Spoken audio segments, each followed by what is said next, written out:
fayyaa keessanii nagaa isaa galatu. Warri durbaa lama nama fiddaa turtan nan finne naagala dhiyoo fuudhettaniitu garuu yoo na fiddan rakkina qabu ture. Anyways ganna buustu qophaa. Duraan dursee Dr. Fedhasaan baay'ee si gammadeera. Baga Waaqayyo gargaaree kanaan si ga'ee akkuma obboleessi koo baay'isaan jedhe. Eebbisaa baay'isaa jedhe. Kitaaba barreessanii maxxansuun dadhabbii bu'aa baay'ee qaba. Anumtu kitaaba xinnoo tokko maxxansee achi booddee waan ani halkan baay'een abjuu lama abjochaa bule baay'ee ulfaataadha. Hundumaa dursee Dr. Zarihuun Garbee yeroo yuunivarsiitii keessa ture baay'een si beekaa. Dhuftee nu barsiisaa turte kitaaba kee waan goolitti xinnoo dhaloota mancaasan jedhu carraa argachuu qabaadheera. Baay'een si kabajaa baay'een si jaalladha waan baay'ee dhaloonni sirraa barataa al tokko hamileetu naa laattanii fi eebbifama. Akkasumas eebbisaa baay'isaa gaa beektu dubbi keessanii kitaaba 40 meeqa 50 barreesse yeroo anuma naan galuun nama dhaabatee itti maanni barreessaa ta'uu akkamitti kan barreessu galu. Isas baay'een kabaja baay'een jaalladha waadaan bira jira doktariin as jirtu hunduma keessan iyyuu baay'een isin kabaja. Sila yeroo isheen walaltuun waa yaadadhe namaan galu walaloon ishee dafee namaan galuudhaani walalucha keessaa garramuu nama heddu dhageen nagarrame namu. Maaliif akka maqichi garramuu ta'e naa galle garramamaa galgala si gaafadha. Yeroo baanu jechuu kooti asiiti. Obboleessa koo eebbaa dirribaa wajjin hin argitu inni furdaadha akka koomiti. Ikoonomiin biyya kanaa isa bukkee hin geenye. Gadda akkuma carraa hojii wayiif Dambidolloo deemne. Dambidolloo deemneetu beektu gara sana deemtaniinaan 12tti mana galtu. Sa'aatii 12tti. Achi booddee nuun immoo yaa'u hin sodaannu waan ta'eef 11 falakkaatti galle. Achi booddee galleetu hoteela qabannee bulle. Hoteela sana qabanneetu lakkaa hoteela sana galgala sakatta'u haaluma nageenyaaf jedhaniitu sakatta'uyyuu nuti hin barreessa. Halkan 2 falakkaatti namni dhufeetu mana qosoqqose. Achi booddee obboleessi koo eebbaan immoo faarfataa dhagaa beektu. Inni immoo naa faarfata ture jechuudha galgala sana. Maal naa faarfata seeta? በዚህ ስለኔ መቃሬቱ ከበቡኝ jedhe lafaarfata ture jechuudha sinii galaga. Achi booddee sa'aatii 2 falakkaatti namni dhufeetu mana qosoqqosee balbala banneef gaafa bannuuf akkasuma dargaggootuma naannoo sanaatu dhufee al tokko suuraa isinii wajjin ka'uu barbaannee jedhan. Halkaniin immoo isinii wajjin kaana dukkanuma keessa kaane gaa nuun akka ta'e jalatti barreessaa ta'e hin beeku. Qixxa kana waaqoo jira qixxa kana eebbaa jira jedhanii edit godhanii gashu ta'e beeku footoo kaane. Achi booddee sa'aatii 3 gaafa ta'u amma sakatta'umsa jalqabe gaafattasha. Xiqqoon dabale gaa sagalee isaa beektunni gaaggaa jedhennaan inni naa faarfachaa jira. Faarfannaan dhaggeeffadhaan takkaadhaan immoo fuula keessaa bu'anii immoo lafa gadi bu'uurichi bamteere. Achi ilma cimaa deemennaan hin baninnaan jedhe eebbaan. Maaliif amma suuraa makaana jaatee fi halkan hin mul'atu. Suuraa ka'uuf ganamuu manga'u ennee teenye gaanu.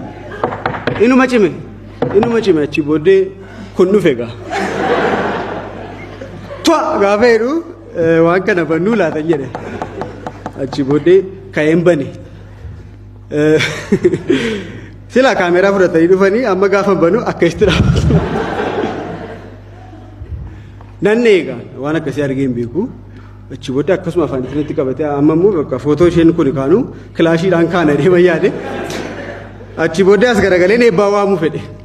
Kottuu namoonni barbaada jechuudha sakatta'insaaf. Gaafa nas galagalu obboleessi koo hin jiru. Eessa dhaqee deebisa barbaadu gaafa ol deebi'u lakkaan inni jala darbeetu utaalee madaqee poolisichatti marmeeran. Maaliif poolisichatti akka kolfuu ta'e san nu arge diraamaa irratti waan nu beekuuf. Poolisiin maal godhaa isuma nammatee jiru iyyuu as jala qawwee isaa baaseetu calli bareeda ilaala akkasitti dhaabate. Dugda duuba eebbaa fi kilaashii as gidduu baateen argan. Achi booddee hin dubbisne namicha hin teenye hin sakattaa'amne iyyuu dhagaa galata rabbii waas qabannee hin jirru waan ta'eef jechuudha. Akkasuma boombii 2 fi kilaashii 7 qofa baanna turre. achi booddee teenye isaanii wajjin nama sadii nama lama wayitii dhufanii teenye walii wajjin haasofne hin deemanii poolisoonni sun jechuudha. Erga deemanii booddee daqiiqaa 10-20 booddee godhamas inni silaa foon fattashu amma lubbuu keenya nu fattashu dhufanii nama amma sinuma cime achi booddee fiigeen dhaqee banee gaafa bannu gara nama 17 wayiiti meeshaan guutuudha kun isa qawweessa miila lama qabu beektu lafa dhaabanii tokko san tokko isa faatu jiram anuu sira dogoggorree waa jennee laalee sodaadhe gaa achi booddee dhufanii nama 7 tokkos dhaabbata ol kaa'anuun jedha ol kaa'anii eebbaa wajjin numarree ragaa wanti sun hundumtu akkasumatti nurra qabaniitu meenuu qalladaameedha qawwee nutti qabanii maal qallanne dafqaa sirraa nu lambeeka so yeroo isaa yerootti qalladan miteechuma fedheeni bulisa koo fedhoo baga gammaddee wanti nuti tokkotti isinii dabaluuf immoo dur yeroo mana barumsaa baranna turre milkeessaa nagumaa mucaa wajjin diraamaa hojjennu as jira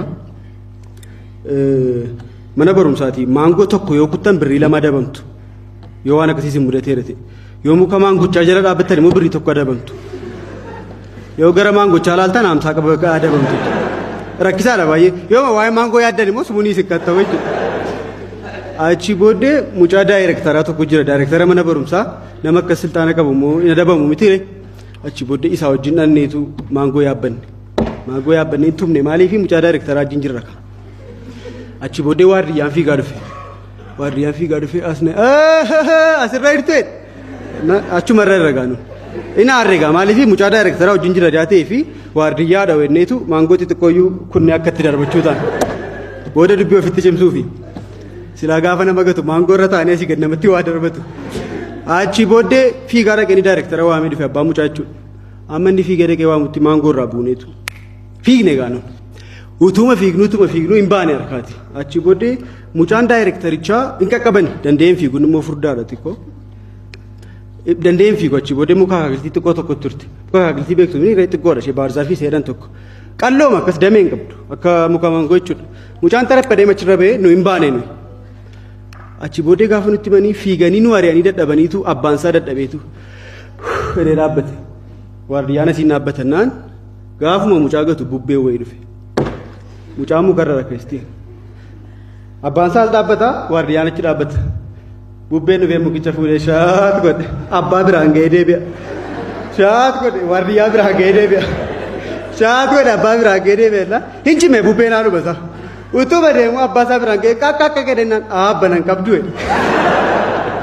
hin qabeen haasofsiisee jechuma so baay'ee galatooma baay'ee ulfaadhaa kitaaba kana dubti keessan bitadhaa daanii suufiin baay'ee irraa bareeda asumaan adaraa waaqayyo fuudheedhaati harka walitti naa rukutaa